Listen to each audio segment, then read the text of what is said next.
Announcing the arrival of the outgoing Chief of the Air Staff, Air Marshal Bola Tinubu, distinguished flying staff, and the incoming Chief of the Air Staff, Air Vice Marshal Sunday Aneke, General Service Staff.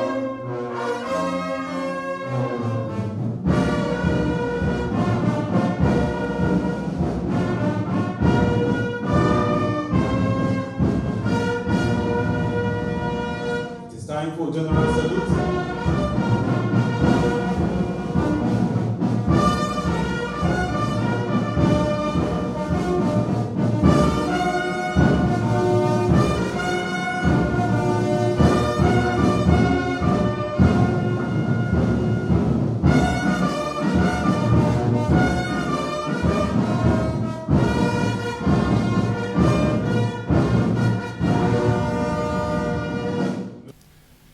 The truest meaning of leadership is not in the number of aircraft you fly or the bases you build, but in the lives you touch, the minds you shape, and the legacy you leave behind.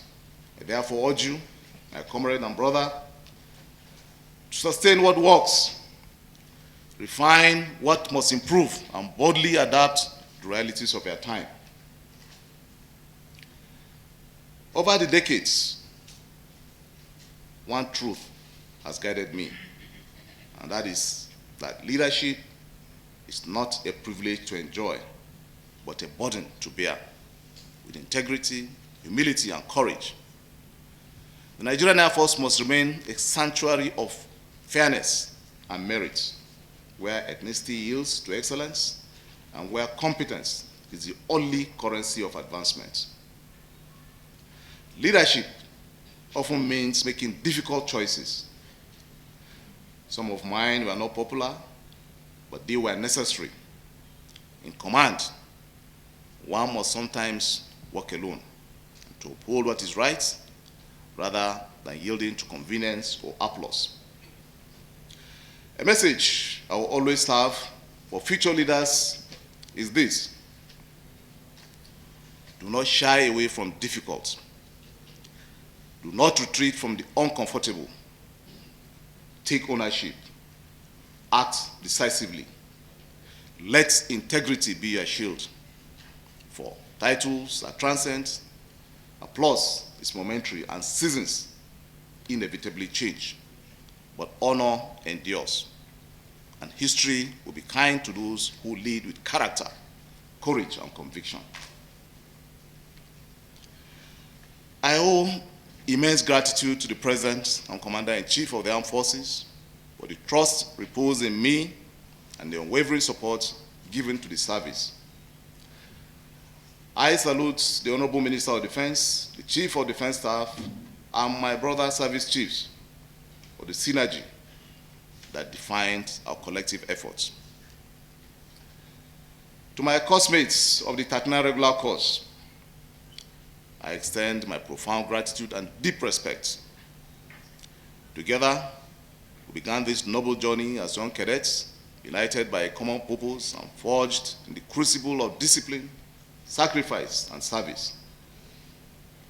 Over the years, we have shared trials, triumphs, and transformations that have defined our collective journey in the armed forces. May the bond we share as members of 39 Regular Course endure, and may we remain guided by the same ideals of loyalty, courage, and service to our fatherland. To the branch chiefs, the officers commanding, commandants, directors, and commanders, you are the spine of every success story. Thank you for your professionalism, integrity, and steadfastness. To my wife, Dr. Rekia Abubakar, and my family, your love, patience, and faith have been my unbreakable support.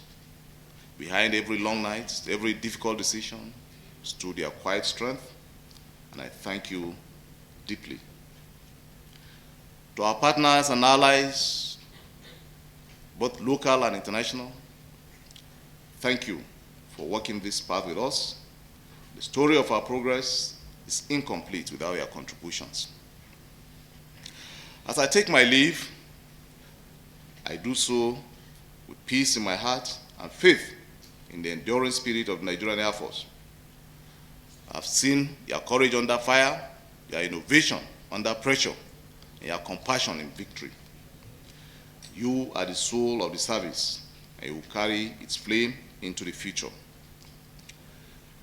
To my successor and to all airmen and airwomen, I leave you this charge. Build with conviction. Lead with compassion.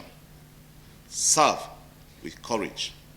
For when the pages of history turn, may they say of you, they kept the faith, they elevated the standard, and they left the sky bluer than they found it. And to the entire Air Force family, I bid you this blessing. May your skies remain blue, your wings fair. And Service Headquarters, Air Officer Commanding, Commandants and Commanders of Tri-Service Institutions, Chairman, Military Pensions Board, Directors, Group Managing Director of NAFIL Group of Company and Managing Directors of its subsidiary companies, Senior Officers serving and retired officers, airmen, airwomen, distinguished invited guests, gentlemen of the press, ladies and gentlemen. I thank God for giving me the grace to be in your midst this morning to partake in the handing and taking over ceremony of the leadership of the Nigerian Air Force.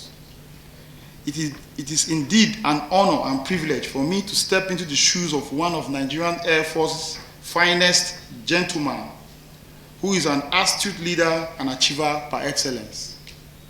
Sir, let me use this opportunity to congratulate you on your many achievements during your tenure as the 22nd Chief of the Air Staff. Specifically, the successes you achieved during the difficult fight against insurgency is worthy of mention. I extend to you the best wishes of the officers, airmen, airwomen, and civilian staff of the Nigerian Air Force as you bow out gracefully after a meritorious service to our dear nation.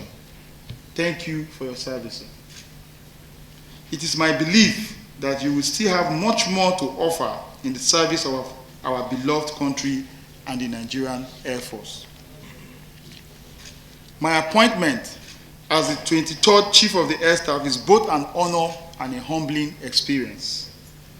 Coming at this crucial period of our national development, I see it as an opportunity and a call to national duty, which I accept with the utmost humility. Let me therefore use this medium to specifically thank the President and Commander-in-Chief of the Armed Forces of the Federal Republic of Nigeria, His Excellency Bola Tinubu, GCFR, for the honor and rare privilege extended to me to serve Nigeria as the Chief of the Air Staff. I also wish to pledge my loyalty and that of the Nigerian Air Force, officers, airmen and airwomen to the government and people of the Federal Republic of Nigeria as enshrined in the 1999 Constitution of the Federal Republic of Nigeria as amended. Together, we will leave no stone unturned in discharging our constitutional roles in conjunction with other sister services, security, intelligence, and law enforcement agencies to bring about swift improvement in the security situation of Nigeria. I would also like to thank the leadership and members of the 10th National Assembly for the support given to my predecessor, and I humbly appeal that they accord same during my tenure as the Chief of the Air Staff. As this new era commences, the sustained support of the National Assembly remains crucial to the